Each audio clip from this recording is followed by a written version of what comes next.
Hi guys, welcome to this short video about the Dragon Touch Vista 5. Behaved out in the ocean for a little bit of swimming, bathing. Yeah, I have been out in the ocean for about, I'd say half an hour or so with this camera, but the main purpose was not to test this camera. Actually, the main purpose was to test my new smartwatch regarding waterproofness, and I actually didn't think about capturing great footage. I mean, it was not a great beach day, it was mainly overcast, so no really nice footage, but of course I'm going to show you a couple of these clips here. So the idea is just to tell you how good everything worked, like the housing and the functions, buttons and everything. And I can tell you already, it has been doing pretty well. The only thing where I almost got in trouble was this back door of the housing. You get two of them. I mean, I usually had it like this when I had it on my bike most of the time, and when I prepared going to the beach, I didn't realize first that this is the back door with the opening, and luckily just a short time before we left I realized that this is the open back door, so I switched to this one. You can see you can easily switch it from the button, just push and then pull out again, so it's really super easy to replace that, no problem at all. And the camera didn't catch a single drop of water, absolutely dry, so the housing worked pretty well, absolutely no problem, was absolutely dry. I mean, I didn't dive, I was just a little bit swimming, but at least that. And the buttons have been working, all of them have been working good. So I had it like this, and here you just turn it on with this button here, works really well. And then you can select the functions. I mean, I would highly recommend to set the right video resolution and everything what you need. Apart from that, when you want to switch between photos and videos, you just press here, and then you can select whatever you want, like time lapse or still, or now I have low battery, perfect. But you can select whatever you want and then choose here, and then start recording and then stop it here again. Works pretty well.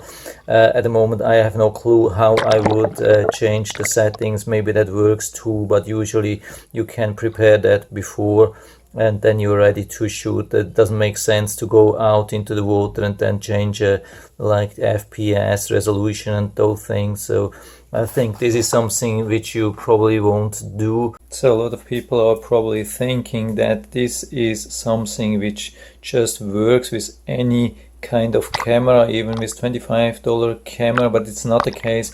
I have even tested action camera for around $150 where the buttons didn't work at all. I mean, they didn't work reliable, so sometimes I was pushing and didn't record, and sometimes didn't stop recording. This can be absolutely devastating when you're on a nice vacation. And the screen brightness was good. I mean, of course it's not perfect, there are maybe some bright screens, but at least it has been easily possible to see everything, like the resolution, and if it's recording. I mean, when you record, it has this red button here. I mean, it's not extremely bright. I think with the GoPro you have a better one, it's a little bit better visible, but still you can see that easily if it's not super bright. I mean, in my case at least, it was possible. We have even this blue light which helps a little bit more depending on brightness outside, but you can see everything works really good. The good thing also, the protection here of the lens is really good, so when you dive into the water and you come out, there's usually no water here in front of the lens. At least usually I didn't have that, so it looks like maybe it's even a little bit coated or something like that, was really good, so visibility was always good. I have been going down up a lot of times, and usually I would say in 99% of all the cases it has been really good when I came up to the surface. So yeah, I didn't have any problem at all. So I think this is a really nice camera if you want to go for like snorkeling, something like that. I mean, maybe not scuba dive.